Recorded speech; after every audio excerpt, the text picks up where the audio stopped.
Hey guys, today I want to take a look at a possible 2024 presidential election matchup, this time between incumbent President Joe Biden and South Dakota Governor Kristi Noem, who was first elected in 2018 as the governor of South Dakota. She ranks among the 10 least popular governors in the country right now, from a state as red as South Dakota, and she barely won her first election by less than 4% 3 years ago. And Kristi Noem had a horrible COVID-19 response, which she is trying to claim that she was protecting the freedom of people there, but by all accounts, her handling of the virus has been terrible. But she still remains, quite a bit popular in the Republican Party. She did speak at CPAC earlier this year, and that is really what boosted her popularity, as well as her the attention that is going to her even further. So if you look at the odds of the 2024 Republican presidential nominee right now, Donald Trump is still at the top, but what we see is Nikki Haley has crashed down quite a bit since CPAC, which is pretty important. And Donald Trump and these Trump Republicans seem to be the people that will lead the party forward, because they were the ones that spoke at CPAC, and most people do not want most people do still want Donald Trump to run in 2024, but there's still a huge chance, a multitude of reasons that could prevent Trump from running in 4 years, and we really could see another Trump-like candidate run. I don't think that they would be popular as Donald Trump, but definitely we could see when someone like Donald Trump, a Trump Republican, run for the nomination. So Kristi Noem, since CPAC, has now a 10% chance at winning the nomination, now tied with Nikki Haley, who at one point was the front runner for the GOP nomination. So Kristi Noem, definitely someone that should be taking a look at. And so I'm gonna start off this prediction by filling in the solid states for incumbent Joe Biden. Of course, all of the West Coast, all very solid blue, as well as the state of Hawaii, Illinois, and then most of the Northeast here I will give to Joe Biden, as all solid for Maine, just the first congressional district, and then filling in these states here as well. Not Pennsylvania, but this gives Joe Biden 180 electoral votes. And finally, I would add in the state of Colorado. That's another state that I think that Joe Biden would be able to win by a solid margin. If you go back 2008, this was a likely margin by Barack Obama. 2012, it was a lean margin for Obama, and then under Hillary Clinton, it was a 4.9% lean margin, and now in 2020, this went up to 13.5% for Joe Biden. And Colorado is a state that is moving even further to the left. If you go back just a couple of decades, 2004 even, this was a red state won by Bush by 4.7%. So this state is continuously going to move to the left, and I think that Joe Biden can definitely increase off of his 2020 margin by 1.5% in 2024. So that gives the President of the United States 190 electoral votes from his solid states. As for Republican Kristi Noem, she has quite a few solid states as well. But before we get into that, make sure you join my Discord server if you have not, the link to which is at the very top of the description below.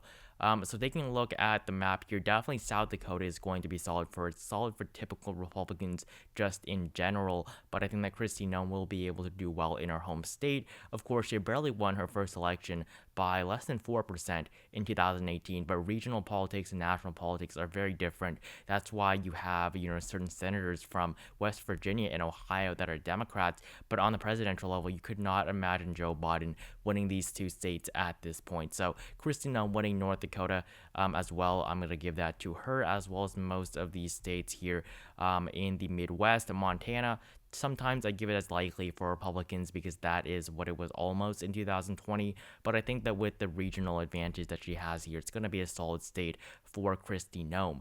However, in the states of Kansas and Missouri, I'm going to have to give them to her as likely states. Definitely say that she's going to carry. There's no way Joe Biden is going to win Kansas or Missouri, but I think that these states will be likely for her. And then the first district of Nebraska as well, that's going to be another likely, but the Nebraska at large and third district vote, I think, are all going to be solid red for Governor Noem.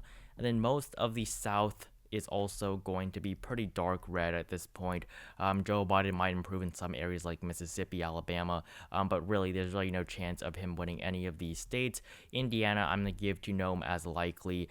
This is just a state that Donald Trump did so well in 2016 because, of course, he was running alongside Mike Pence 4 years ago. As you can see, 19.2%. It has dropped to, in 2020, just 16.2%. 8.1% for the Republican Party. But before this, in 2012, this was only a 10% margin. And 4 years before that, this was a state that Barack Obama won by 1% over John McCain. So this state has gone a long way for the Republican Party, but Mike Pence, I think, has definitely accelerated that. But in 2024, I think that without that advantage of having your VP be from this state, I think that Kristi Noem will go win the state definitely, but only by a likely margin. South Dakota, or not South Dakota, South Carolina as well. If you look at the electoral history of this state, in 2020 it was a likely state for Donald Trump. 2016 we saw the same story here, but definitely 14.3% down to 11.7%. In 2012, this was still a pretty solid red state for Mitt Romney, 2000 as well. So South Dakota has basically been in that around 10 to 15% marker in the last decade or so, and so I don't expect much to change. I cannot see Kristi Noem winning South Dakota with a solid margin. And then finally, the state of Alaska has been a dark red stronghold for decades at this point. If you look back, 2008, this was won by John McCain by 21.5%. It did go down to likely for Mitt Romney. However, 2016 wasn't much better for Donald Trump either, and 2020 was even worse, just 10%. And if you go back, this is a state that has not voted Democrat in decades. I mean, it's been solid red throughout the 80s and 90s. Yeah, really, you really can't even find a time where Alaska voted blue. It is moving a little bit to the left in the last couple of elections, but definitely there will not be a significant change in 2024. So this would give Kristi Noem now 124 electoral votes from her solid and likely states. These likely margins are just because I cannot give them to her as solid margins, but there's no doubt that she is 100% going to win these states. For the president, I will also give him the Maine at-large vote as a likely state for him to win. He's going to win Maine with the likely margin. That's what he did in 2020. Not much is going to change, as well as that Virginia, definitely a likely state for the president of the United States. This was a 10% margin, and what's shocking is that in 2016, this state was won by Hillary Clinton by just 5.3%. Now remember, her running mate was Tim Kaine, a senator from the state, so that was embarrassing for Hillary Clinton. 2012, it was weaker for Barack Obama, but of course you have to remember that this state used to be a red state. I mean, in 2004, Bush won this state by 8.2%. So really, this state used to be a solid Republican stronghold. You go back a little bit more, 1988, it was a 20% margin for Bush Sr. So the state has gone a long way, like Colorado, pretty similar voting history as Colorado as well. But here in 2024, definitely going to be likely for Joe Biden. New Mexico as well. Believe it or not, this state was solid for Barack Obama in 2008. Same thing with Colorado. These two states have been moving to the left in the last couple of decades. Previously, New Mexico had been shifting a little bit faster. However, nowadays it's slowed down a tiny bit. As you can see, New Mexico only 10%, while Colorado 13.5%. For Biden in 2020. So I think it's going to increase for Biden the margin here, as it is still moving to the left just demographically and in general. But I do think that the state of New Mexico will not become solid in 2024. I think Biden just did not make enough of an improvement in 2020. Of course, it was still a pretty significant improvement. 2016, this state was 8.2%. And it went up by over 2%, 2.6% 4 years later in 2020. So this would give Joe Biden 210 electoral votes and Kristi Noem 124.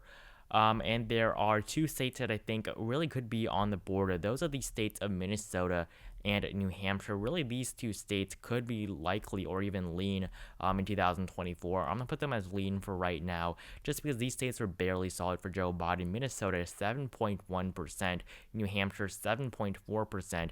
But if you do go back 4 years, 2016, this state was won by Hillary Clinton by 1.5%, and New Hampshire is 0.37%. So these states, they are not moving to the left in any way. They really are not. They're just not, shifting to the left. New Hampshire has been a swing state for a while. Minnesota is demographically, it is shifting to the right pretty slowly as a member, of the Rust Belt area, which does tend to vote more Republican than it did a couple of decades ago. Just look at Michigan, Wisconsin, Pennsylvania, Ohio, Indiana, Iowa. If you go back to 2008, this entire Rust Belt area, this gave Barack Obama what, be considered right now to be a modern day landslide. I mean, this was a landslide for Barack Obama, considering how polarized politics is nowadays. So 365, that was a huge margin for President Obama 12 years ago. So, not 12 years ago. Yeah, 12 years ago. Actually, yeah, that was a really long time ago. But all of these states, the entire Rust Belt was blue. You go forward 4 years, you lost Indiana, and then 2016, you lose 5 whole states there, all won by Donald Trump. So that is just how much the Rust Belt has changed. And with Minnesota here, I don't think it's going to improve for Joe Biden, but I think definitely he's going to win the state along with New Hampshire. The second district of Nebraska, I would give to Joe Biden as likely. I think he'll actually do better there than in 2020 in the Omaha area. And then for the second district of Maine, before I forget, I'm going to give this to Governor Noem as a tilt state. If you just look at the data here, 20 was when this one flipped here. Second district, it was 6.6% for Joe Biden. Maine, 7.4%. It was a decrease from the 10% that Trump saw in 2016. But Kristi Noem is no Donald Trump, and this district had been blue for almost 3 decades beforehand. So I think it's going to shrink by a lot for the margin here for the GOP. And then some other states that I do want to classify. First off, Kristi Noem, I'm giving her the states of Iowa and Ohio as lean states. There's no way that she's going to do better than Donald Trump. She just is not. Donald Trump was the one that flipped all of these. He's the one that had that effect on the Rust Belt. He got people to turn out for him. 2020, he even won these states. But he did do better than congressional Republicans in a lot of these areas. And I do not think that Kristi Noem will be able to crack the 7% needed in these 2 states for it to be likely for her. And then the state of Texas, I would say, is actually a tilt state for Kristi Noem. She just offers no significant electoral advantage for Texas. She has really no connections there, and I don't see how she would be able to do better than Donald Trump, in my opinion.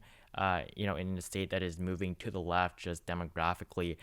You saw those major cities, huge shifts to the left. Joe Biden was able to flip Fort Worth, and I think that was a pretty big deal.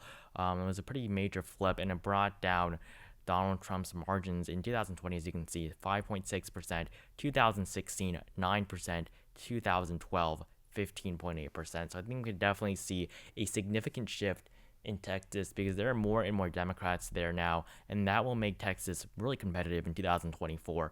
I really have no doubt that it's not going to flip, but definitely there could be a huge shift in Texas to the left once again. So that gives Kristi Noem now 189 electoral votes. Nevada, I'm going to say, is lean for Joe Biden. It's just typically between 2 and 3%, or between 1 and 2%, so it could actually go down to tilt. But right now, I'm going to put my money on lead. I don't know how Kristi Noem would really be able to, get the support of voters there more than Donald Trump did, who did relatively well in the state for a Republican. The Rust Belt, I would say it's all lean, actually. I do not think that although this general area is shifting to the right, just in general, like the Sun Belt is shifting to the left, it's not, a quick process. But these 3 states, they were won by Donald Trump. They were not won by generic Republicans. There are still Democratic senators in these states, 2 in Michigan. They're definitely competitive states. Most of them do have Democratic governors here as well. Governor Gretchen Whitmer in Michigan, the most popular, I guess, not most popular, but the most well-known. I believe there's also one in Wisconsin, and Pennsylvania, I believe, is actually a Republican right now. But definitely these 3 states are not red states in any way. 2020, I think, showed that wasn't the strongest margin. Definitely Joe Biden underperformed the polls, but they are polls. And I think that 2024, just look at 2016. It was Donald Trump that flipped these states. It was not any other Republican. You went from this all the way to this. So I think that without Trump, it's going to be a lot more difficult for the GOP. So that gives Joe Biden 274. I would also give the president Georgia, another state that he won in 2020, as well as Arizona. These states, they're just moving to the left, just in general, and I really just can't see Kristi Noem doing any better in these 2 states. The state of North Carolina as well, another tilt state for the president. I would say that North Carolina, it has not gone blue in a while. 2016, it was 3.7% for Trump. 2020 went down to 1.3%. You go back, 2008, it was a blue state for Barack Obama, but this state is moving to the left, and I think that Democrats will definitely challenge this state and make it blue in 2024. I think that's a pretty big possibility right now. And then finally, the state of Florida, I would actually give to Joe Biden. I think that really Donald Trump was the one that did well here, although Joe Biden's performance here was not great at all. But Donald Trump was really able to get the people of Florida to come out and vote for him. In a way that no other Republican in the past was able to do. 2008 it was blue. 2012 it was also blue. 404 of course it was red, and then 2000 you had that really tiny margin. But you go back, it was a 5.7% margin for Bill Clinton. So it really can depend. But I think that Joe Biden, although not the strongest candidate against Donald Trump here, I think he is still a stronger candidate over Kristi Noem in the state of Florida. So this gives Joe Biden 349 electoral votes. That's what I would consider to be a modern day landslide, anywhere around 350 electoral votes. And then Kristi Noem 189 electoral votes. So thank you guys so much for watching this video. Make sure you like this video if you enjoyed it. Comment down below which calls you think I got wrong, which ones you think I were correct on. Tell me your prediction for this scenario in the comment section below as well. Subscribe to my channel if you have not. Join my Discord server, the link to which is the very top of the description below. Thank you guys so much for watching again, and I will see you guys in the next video.